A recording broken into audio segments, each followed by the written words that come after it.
والقمر بحسبان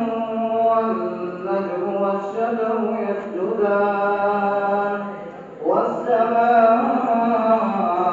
رفعها ووضع الميزان ألا تطغوا في الميزان وأقيموا الوزن بالقسط ولا تخسروا الميزان والأرض وضعها للأنام فيها فاكهة والنخل ذات الأكمام والحب ذو العصف